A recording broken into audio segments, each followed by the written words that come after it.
Hey everyone, my name's Simon, and in this episode of MGUY, we're going to be staying on tarmac roads.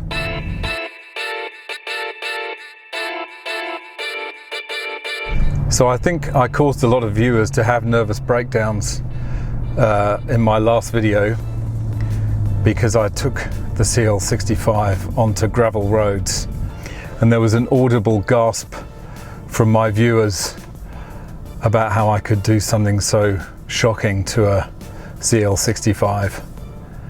I understand where you're coming from, but it's funny, I did more damage to the car driving it into the local bottle shop than I did taking it off-road. Taking it off-road did nothing. Yeah, it's got a bit dusty. No real stone chips because there was no cars in front of me. Not close anyway, so there's no stone chips or anything like that. Yeah, I'll be picking dust out of it for a while, but driving into the local bottle shop the next day, I managed to ground the front splitter and completely crack the driver's side of the front splitter. So there's got to be a moral in that story somewhere. I think if your car's going to get damaged or it's going to break down, it's going to get damaged or break down. Joking aside, this isn't the car you would choose to take off-road, but by the same token, this is a car that cost, you know, a lot of money when it was new, and it should be able to cope with a bit of off-roading. I mean, even in its native Europe, there are parts of Germany and Switzerland which are going to be mountainous and not going to be good roads, and I cannot imagine that Mercedes ever expected these cars to be treated as garage queens. So look, interesting debate it stirred, but today we are going on a drive to the third of the Cotter River system, which is the Corin Dam. It's about an hour away. It's an evening, so it's a beautiful evening here in Canberra. I hope I get there before it's dark, although it'd be quite nice to see it in twilight. That's all on fully metalled roads. The dam's not quite so interesting. It's a rock and earth embankment dam, so a little bit less interesting than either Cotter or Bendora, but still interesting nonetheless. It's got an interesting spillway, which we can look at from the drone with luck, if I can get it working. So just a little postscript on the Bendora Dam video. I got to that gate and thought that that was the end of the road, so to speak, literally and figuratively.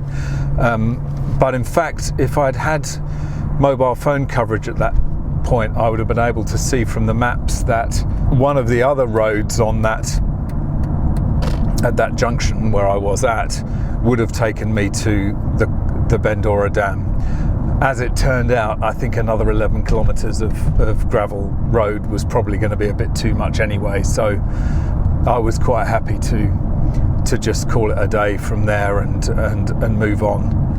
So the plan is that I will hire a four-wheel drive one weekend, and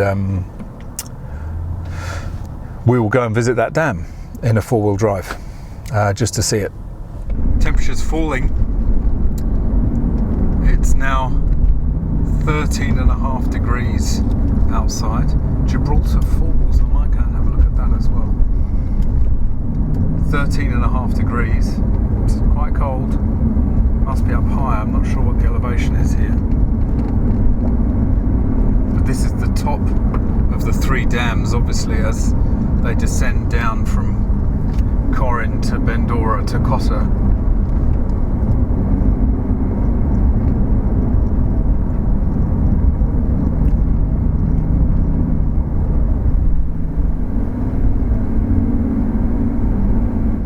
A lot of shadow now.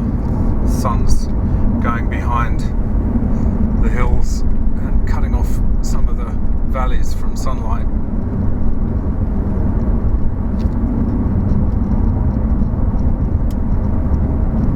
Degrees. It's getting colder. Good job I wore a long sleeve shirt.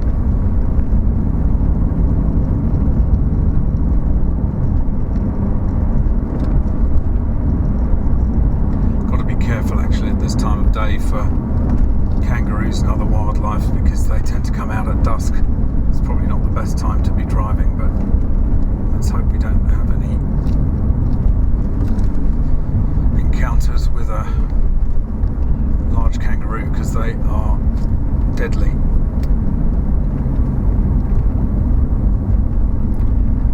Billy Creek.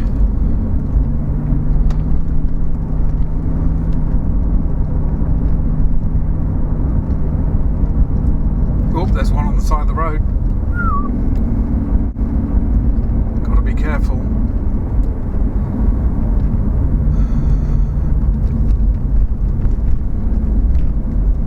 Yeah, that's probably the biggest risk actually, driving at this time of day is the roos. You don't want to hit a roo because they are massive.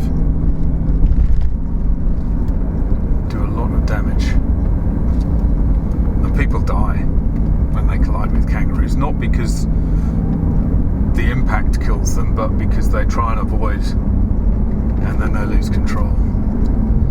So unfortunately, if a kangaroo runs out into the middle of the road, you just keep on driving. Your car will be wrecked, but at least you'll survive.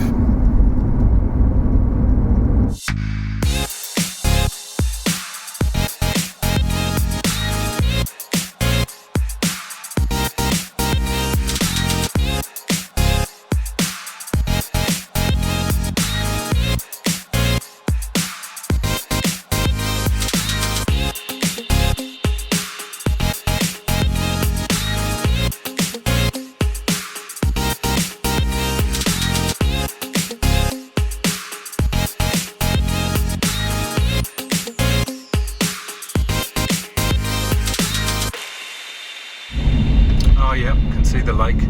Oh, it's very low. It is very low, isn't it? Hey? My goodness me.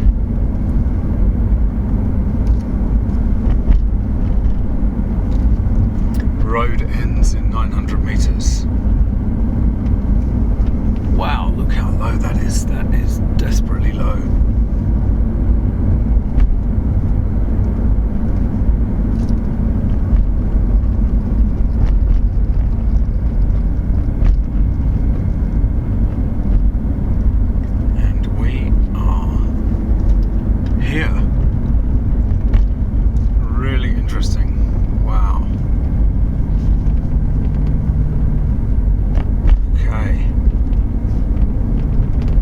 Final approach to Corin Dam.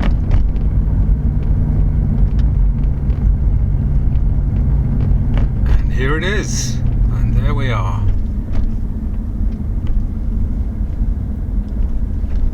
Wow. That is, look how low it is. Let's drive across the top and then we can. I think there's a car park. I thought there was a car park at this end, but maybe there isn't. Let's see.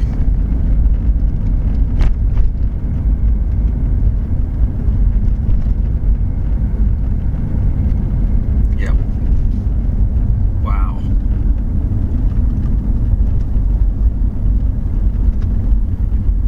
And this is, we're actually driving over the spillway here. This is the spillway. Oh. Okay, we're here. Exciting. Let's see if we can get some drone footage before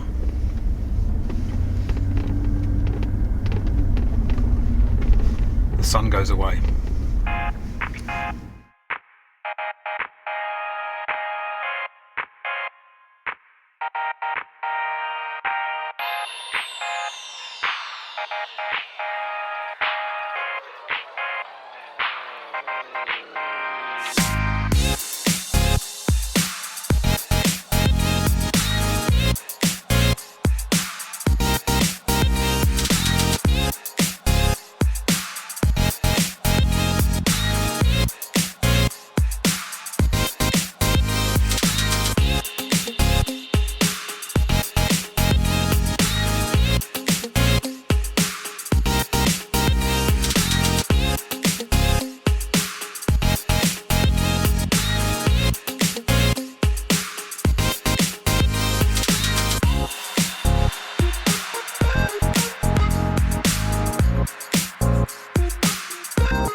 Well, the light's rapidly fading, but it's pretty impressive spillway here.